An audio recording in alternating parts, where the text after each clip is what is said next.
Les 4 roues motrices sont comme sur des rails entre 2 haies de spectateurs. Et Mark Allen fait le premier scratch, mais dans quelles conditions?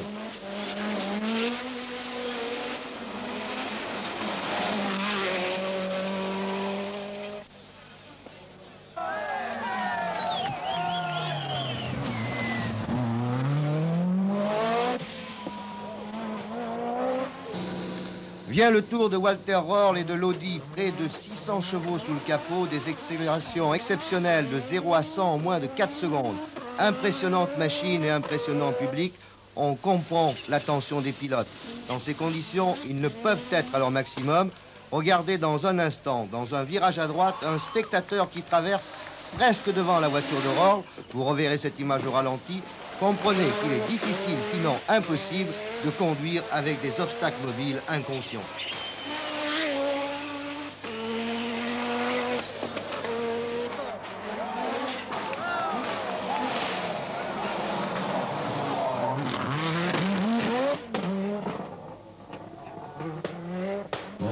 Vient le tour de Blomqvist et de la première Ford. Là aussi, ça va vite, mais peut-être un peu moins. Blomqvist est distancé d'une poignée de secondes.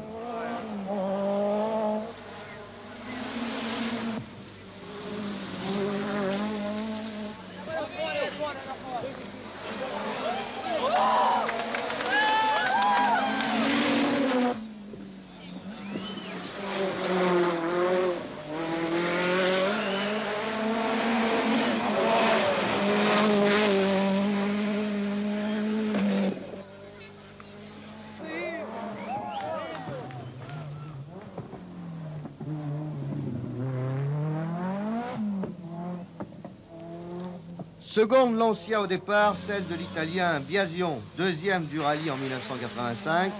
Biasion va bien et se montre le meilleur au cours des 3 premières spéciales, mais on se pose déjà une question, ces premiers résultats ont-ils vraiment une signification?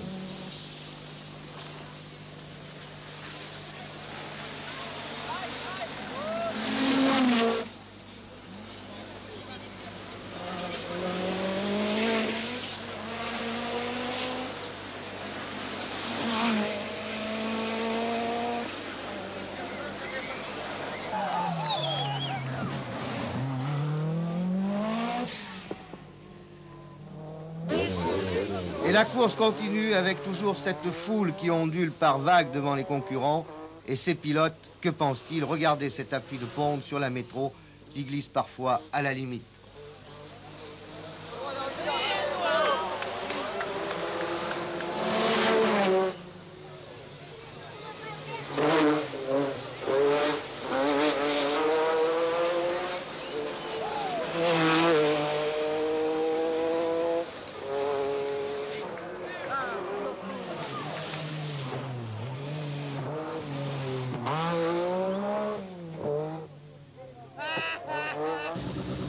Kankkunen sur l'autre 205, lui non plus, ne semble pas être au maximum. On a l'impression que les pilotes, ou presque tous les pilotes, sont sur la réserve, plus ou moins selon leur tempérament.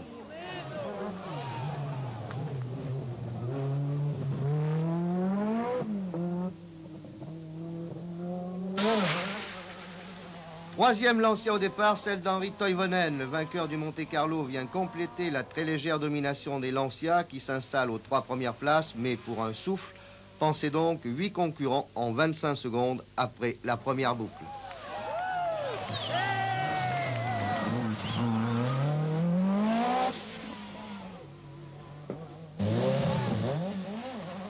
Et le rallye se poursuit pour Grundel qui crève et perd un peu de temps.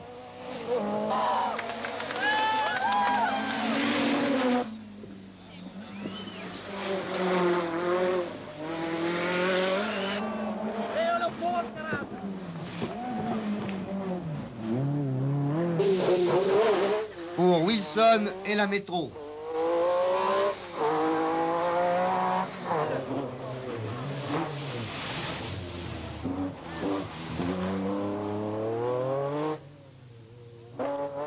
Pour Mutino et sa Renault, follement encouragés, on se prend à penser que tout, une fois de plus, se passera bien.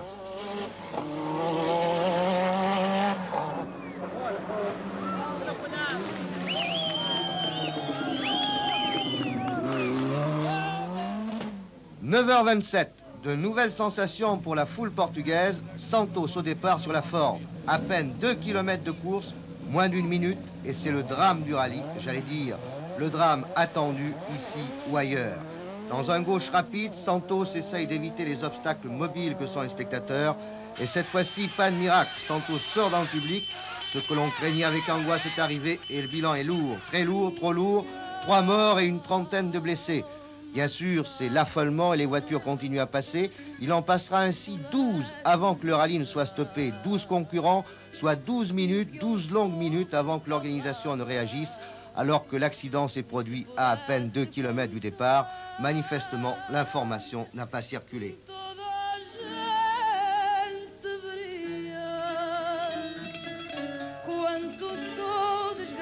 Et parmi ceux qui sont partis après, le monégasque Chiné, il est lâché 3 minutes après Santos. Écoutez son témoignage. Bon, nous, on a simplement vu environ 2 km après le départ des spectateurs qui nous faisaient signe de ralentir. Moi, premièrement, j'ai dit, tiens, il y a une voiture qui a fait une tête à queue et j'ai ralenti. Mais j'ai vu personne, ni une voiture, rien. Pas une voiture sortie de la route, j'ai vu personne. J'ai vu que des spectateurs. Bon, on va demander à Timonier, le coéquipier. Moi, c'est pareil, je n'ai rien vu. Au départ, il y avait quelques spectateurs qui faisaient signe, et de plus en plus, alors il y en avait 30, 40, ils étaient carrément au milieu de la route, alors on a pas mal ralenti. J'ai regardé sur le bord de la route, il n'y avait rien. Alors, on n'a vu ni voiture, ni attroupement, rien de particulier. On a eu beaucoup de monde, et comme dans toute la spéciale, il y avait beaucoup de monde. Bon, vous savez, les gens, ils font signe. Là, vraiment, ils nous faisaient signe de ralentir, mais on n'a rien vu. Bon, alors est-ce qu'il y avait vraiment beaucoup de monde? Est-ce qu'il y en avait plus que les années d'avant ou... À mon avis, il y en avait un tout petit peu plus que les années d'avant, mais cette année, c'était vraiment dangereux parce que le terrain était mouillé, et il y avait beaucoup de terre sur le parcours, et ça glissait beaucoup. Donc, c'était plus dangereux. Et comme les spectateurs, ils ne sont pas sur la route, mais sont sur le bord de la route, et ils se mettent presque au milieu, et la route devient vachement étroite. D'ailleurs, il y a les Italiens qui partaient le Fiat Uno, ils n'ont jamais eu ça. Pourtant, en Italie, Dieu sait s'il y a du monde. Hein. Et alors après, qu'est-ce qui s'est passé? Vous avez continué? Nous, on a fait la deuxième spéciale. On a fait la troisième spéciale, Centra, qui d'ailleurs était très glissante, et ça glissait aussi. Il y avait toujours beaucoup de monde. Et c'est à la fin de la troisième spéciale qu'on a appris par la radio, par un Portugais qui nous a dit qu'il y a eu un grave accident, donc avec des morts, tout ça, etc. Et là, vous êtes revenu à l'autodrome, et c'est là que vous avez appris qu'il y avait un certain nombre de pilotes, Lancia, Peugeot et Roll, qui ne voulaient pas repartir. Voilà. Alors, arrivant à l'autodrome, on a appris que les Lancia et Peugeot plus Roll, ils ont décidé de ne plus repartir s'ils ne supprimaient pas les deux boucles, parce qu'ils estimaient, eux, que c'était trop dangereux. Et le rallye est neutralisé. Les 22 premiers concurrents finissent la première boucle et se retrouvent sur l'autodrome d'Estoril. Ils ne savent pas, ou peu ou par brime, mais la rumeur nous arrive.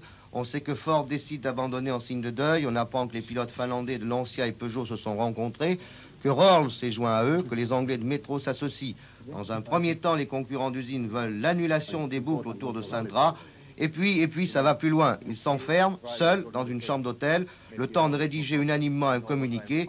Ils ont le courage de dire non, non, la course ne continue pas, par respect pour les familles et parce que la sécurité des spectateurs n'est pas assurée.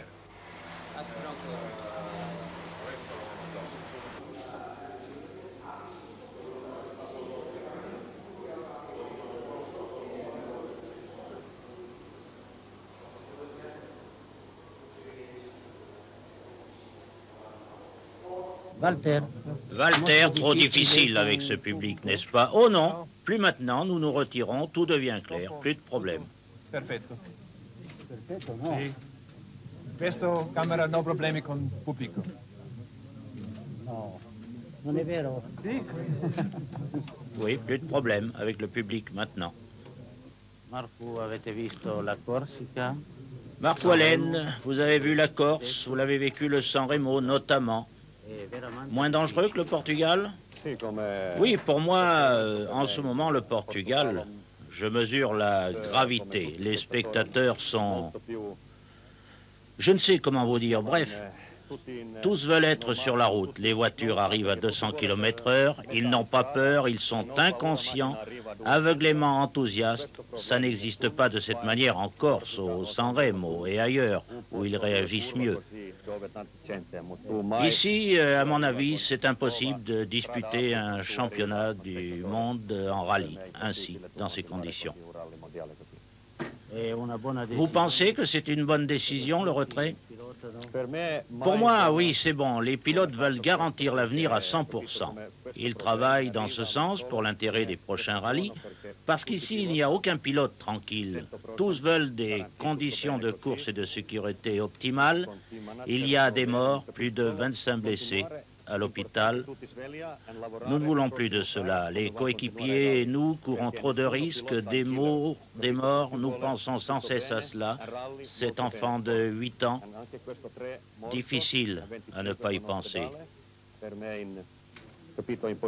Pour moi, je dis, c'est impossible.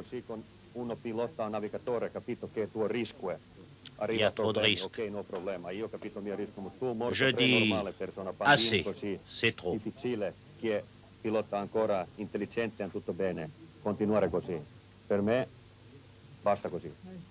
Nous, en tant que constructeurs, eh bien, on ne peut qu'enregistrer et accepter la décision des pilotes dans la mesure où c'est eux qui sont amenés à conduire les voitures dans des conditions souvent difficiles.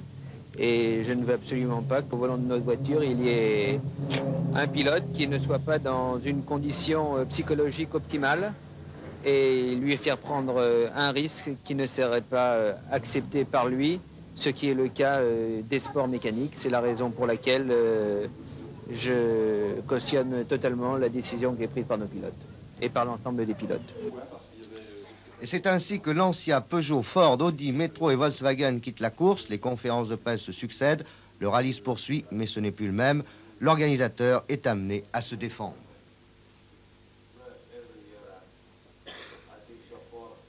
Je n'ai pas aucune réaction parce que tout ce que je fais dans la vie, j'essaie de le faire d'une façon pensée.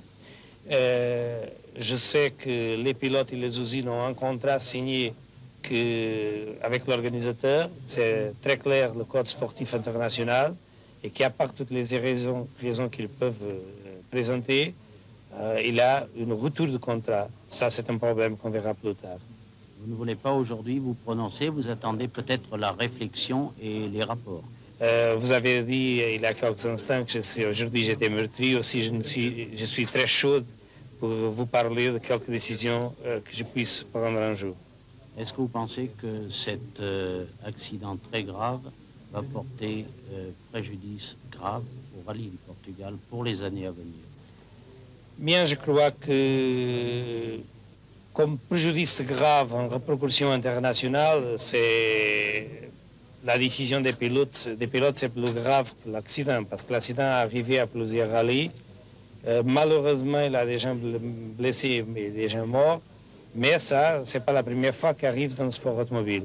Par contre, on a eu aujourd'hui les pilotes de rallye en prenant une attitude similaire au Grand Prix d'Afrique du Sud il y a 3 ans. Un jour, les pilotes de rallye devaient devenir tellement vedettes que de Formule 1, c'est aujourd'hui. Est-ce que vous pensez que la décision des pilotes de rallye va peut-être rendre service au sport automobile? Je ne vois pas comment. Je ne vois pas comment. Pour commencer, il va faire parler beaucoup. C'est ça que vous parlez, c'est un fait. On va avoir trop de mauvaise publicité, mais on va avoir une très grande publicité. Mais par contre, quand ils disent qu'ils ne participent pas, ils présentaient des solutions pour le problème, tout le monde serait d'accord. Mais comme ils disent qu'ils ne participent pas, ils n'ont pas de solution parce qu'ils n'ont pas de solution, sauf avec des nouvelles voitures qui marchent moins vite. Le problème, c'est pas normal. Pour moi, quand je prends une attitude, normalement, j'essaie d'avoir la solution. Ils n'ont pas de solution. Le lendemain matin, le Portugal se réveille en état de choc et la presse locale accorde autant d'importance à l'accident, voire plus, qu'à la Coupe d'Europe de football. Le Jour consacre la totalité de sa une au drame et souligne l'irresponsabilité et la bêtise humaine. Le journal d'information, lui, attire l'attention sur le côté prévisible. On a un peu l'impression que la presse veut défendre le rallye du Portugal et son inscription au championnat du monde. On laisse entendre ainsi qu'Audi ne serait pas hostile à ce que le rallye d'Allemagne remplace celui du Portugal au calendrier, supputation vraisemblable mais pas forcément fondée. On part de l'éducation du public, de la discipline, de la puissance des voitures, de leur vitesse de passage en virage, du caractère latin, nordique ou britannique des foules. Il y a sans doute un peu de tout cela, mais n'oublions pas un fait, le drame s'est déroulé au Portugal, il aurait pu se dérouler ailleurs. Regardez ces images d'archives et souvenons-nous. Plusieurs fois des blessés au San Remo. Sabi qui voit surgir un spectateur devant sa voiture au Monte Carlo de cette année.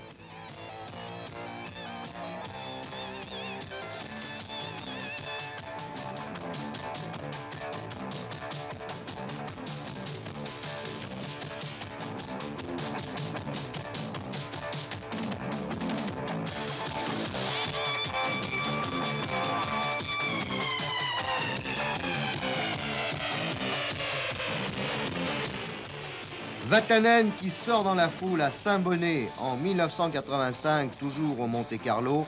Et souvenons-nous aussi du Monte Carlo 1984, un spectateur mal placé, tué par le hasard et la fatalité. Regardez aussi ces images des 1000 lacs en Finlande. Rien ne pourra garantir l'éducation de la totalité d'une foule, alors il faut sans doute réfléchir, chercher, repousser les spéciales loin des villes, imaginer d'autres terrains de course. En un mot, le monde du rallye se doit de tout essayer pour réussir.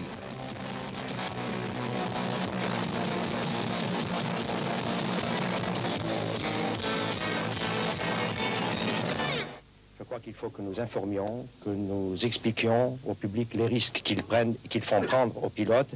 Et si nous arrivons à leur faire comprendre cet objectif, eh bien, je crois que nous aurons atteint ce qu'il faut pour que les rallyes subsistent dans d'excellentes conditions. Que peut faire la FISA contre la décision des pilotes qui étaient engagés régulièrement, qui ont des problèmes, certes, mais il y a peut-être un point de règlement à préciser. Il appartiendra à la FISA, un dossier certainement va être fait par les organisateurs, la FISA va se réunir, elle se réunira normalement, et puis elle prendra les dispositions en fonction du dossier. Le dossier n'est pas encore définitif, le dossier, nous n'avons pas toutes les données du problème. Quand nous aurons les données du problème, le tribunal d'appel ou le comité exécutif prendra sa décision. Moi, je ne peux absolument rien vous dire, je ne peux rien dire, je ne connais pas du tout le dossier. C'est quand même un problème très grave. C'est très grave, c'est la première fois que nous voyons ça. Nous l'avions vécu en Formule 1. Nous le voyons là. Je ne pensais pas qu'on en arriverait là parce que nous avons un excellent championnat qui marche bien avec des pilotes qui sont liés à la FISA, avec les organisateurs, où il y a beaucoup d'amitié. Et personnellement, aujourd'hui, je suis très peiné. Précisons enfin que ce Portugal dénaturé a été remporté par le Portugais Moutinho, que Chiné s'est classé 4e et qu'un certain nombre de Français s'y sont bien comportés. Coulommiers 7e, Dorquel, Benoît et Boin dans les 30 premiers. Cela aussi est une information qui méritait d'être donnée, même si elle n'est pas l'essentiel.